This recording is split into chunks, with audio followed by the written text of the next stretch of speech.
नमस्कार दोस्तों, आप देख रहे हैं बजरंग प्रहार न्यूज। और आज हम आपको दिखाने जा रहे हैं मीरा भाईंदर शहर से जुड़ी एक और खास खबर। महाराष्ट्र राज्य के परिवहन मंत्री प्रताप सरनाईक ने आज मीरा भाईंदर शहर में एक बैठक बुलाई थी। और इस बैठक में उन्होंने मीरा भाईंदर महानगर पालिका के साथ साथ एमएमआरडीए और नेशनल हाईवे अथॉरिटी के सभी अधिकारियों को भी इस बैठक में बुलाया था।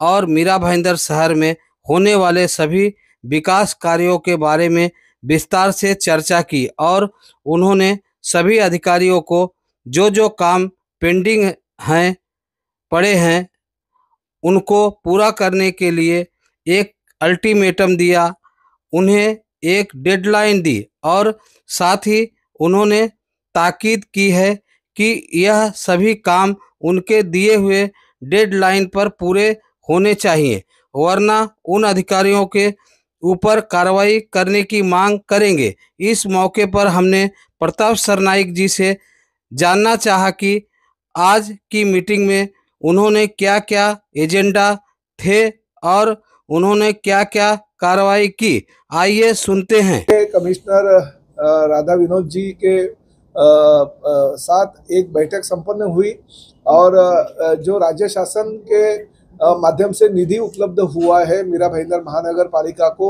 हमारे मुख्य नेता तथा माजी मुख्यमंत्री आदरणीय एकनाथ शिंदे साहब इस राज्य का नेतृत्व जिस वक्त मुख्यमंत्री के तौर पे कर रहे थे, तभी उन्होंने 1800 करोड़ रुपए विविध विकास योजना के लिए दिया था और साथ ही में 900 करोड़ रुपए का निधि एमएमआरडी के माध्यम से रास्ते के लिए दिया था। तो उसका सभी काम कहाँ तक पहुँच गया है, इसका मैंने आज जायजा लिया। उसमें बहुत सारे काम जो है आगे के 3 से 4 महीने में पूरे हो जाएंगे, ये वायदा मुझे कमिश्नर साहब ने किया और जल्दी से जल्दी वो काम पूरा हो जाएगा। साथ ही में मीरा भाईंदर महानगर पालिका को सूर्या प्रकल्प से जो पानी आने वाला है वो कितने दिन में पूरा हो जाएगा। साथ ही में जो पुरानी धोखादायक इमारतें हैं जो 84 के पहले की भी है, अगर कुछ तकलीफों की वजह से वो डेवलप नहीं हो सकते, तो उसके बारे में जानकारी ली। उसका निर्णय भी जल्दी राज्य शासन के स्तर पे लिया जाएगा। और सबसे बड़ी बात जो है, क्लस्टर योजना से जो धोखादायक इमारत है भाईंदर वेस्ट के, वो निकालने की मांग कुछ लोगों की जो रहवासी है उनकी थी। तो मैंने ही 15 दिन पहले मंत्रालय में एक बैठक आयोजित की थी। उस बैठक में ऐसा निर्णय हुआ कि अगर क्लस्टर बड़ा रहेगा तो उसमें से जो डेवलपमेंट अलग तरीके से करना चाहते हैं तो उनको निकाला जाए, छोटे क्लस्टर बनाए जाए और उस माध्यम से उनको सभी सुविधा, सभी एफएसआई के रूप में सभी जो जिम्मेदारी राज्य सरकार की बनती है वो देते हुए उनका विकास किया जाए। तो निर्णय हमने लिया और जल्दी ही नगर विकास के मंत्री आदरणीय एकनाथ शिंदे साहब के माध्यम से उसको हम सैंक्शन देंगे। और लोगों में डरने की कुछ जरूरत नहीं है। जो भी सुविधाएं या योजना है आम जनता के लिए है, या आम जनता को जो चाहिए वो हम दे पाएंगे। और मैं तो इस शहर का लोक प्रतिनिधि के तौर पे 16 साल से काम कर रहा हूँ और आज राज्य का मंत्री हूँ। तो मीरा भाईंदर शहर की जनता का जो समस्या है वो मेरी समस्या समझते हुए मैं काम करूँगा।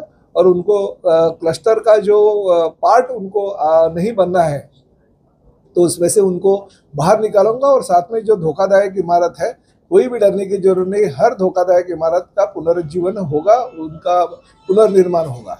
और साथ ही में आरक्षण क्रमांक 305, आरक्षण क्रमांक 302, इस अलग अलग आरक्षण पे जो कोई इलीगल कंस्ट्रक्शन है, किसी डेवलपर ने इमारत तो परमिशन ली है मगर गार्डन की जगह जो है कॉरपोरेशन के ताबे में नहीं दी है, किसी ने महाराणा प्रताप भवन की इमारत जो हमने सैंक्शन की है वो जगह कॉरपोरेशन के ताबे में नहीं दी है, तो उस भूमाफिया को भी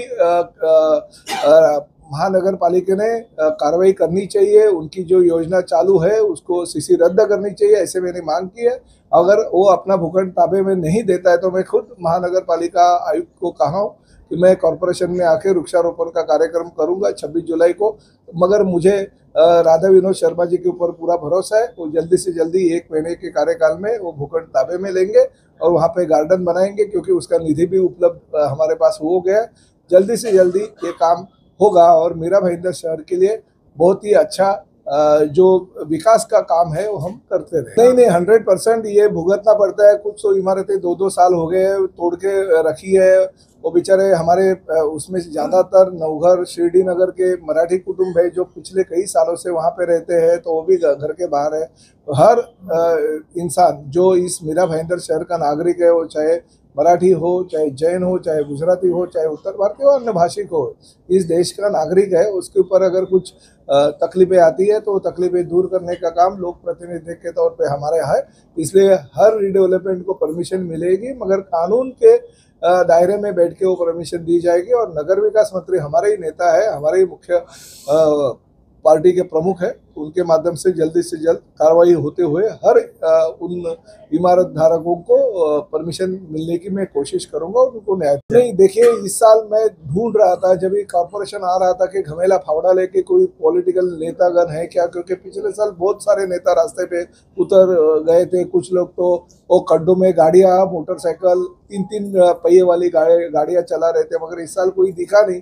शायद मजदूरी उनको ज़्यादा ही पिछले साल मिल गई रहेगी, मगर राधा विनोद शर्मा जी के कार्यकाल में शायद उनको मजदूरी नहीं मिलेगी, ऐसा उनको लगा रहेगा। मगर मैंने हमारे नेशनल हाईवे अथॉरिटी के सभी अधिकारियों को, हमारे कॉरपोरेशन के कमिश्नर को, पीडब्ल्यूडी के लोगों को तुरंत कहा है कि वो खड्डे बंद किए जाए, और साथ ही में एमएमआरडीए के लोगों को कहा कि छत्रपति शिवाजी महाराज मार्ग जो है वो खड्डा मुक्त होने के लिए एमएमआरडीए के माध्यम से उसका कंक्रीटीकरण किया जाए। सर, मेट्रो कार शेड को भी विरोध हो रहा है और उसे दूसरी जगह शिफ्ट करने की बात हो रही है। देखिए, पहले राई मुरवा मोरदा में मेट्रो कार शेड था, अभी वो मेट्रो कार शेड डोंगरे में हटाना चाहिए, ऐसी गांव वालों की मांग थी। तो राज्य शासन ने डोंगरी में वो कार शेड ले गई है, क्योंकि राज्य शासन की खुद की वो जमीन थी। मगर एक बात वहाँ पे जरूर है कि 12,400 पेड़ जो है, वो पेड़ का कत्ल वहाँ पे अगर होता रहेगा तो मैं उसके खिलाफ खुद भी हूँ। मैंने हमारे सभी लोगों को कहा है कि पेड़ का कत्ल नहीं करते हुए अगर डेवलप किया जाए जमीन तो अच्छा होगा, क्योंकि आखिर एक पेड़ की कीमत क्या होती है वो हम सब जानते हैं।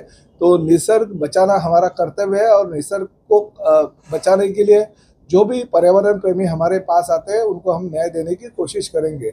हमारे मुख्य नेता तथा उप मुख्यमंत्री एकनाथ शिंदे जी के पास हमारे कुछ मीरा भाईंदर शहर के पर्यावरण प्रेमी गए थे, उन्होंने भी उनकी सहमति दर्शी है और हमारे एमएमआरडीए के अधिकारियों को कहा है।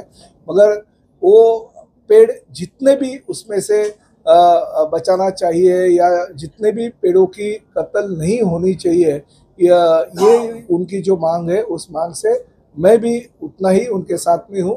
निसर्ग का बचाना हमारे लिए क्रम प्राप्त है।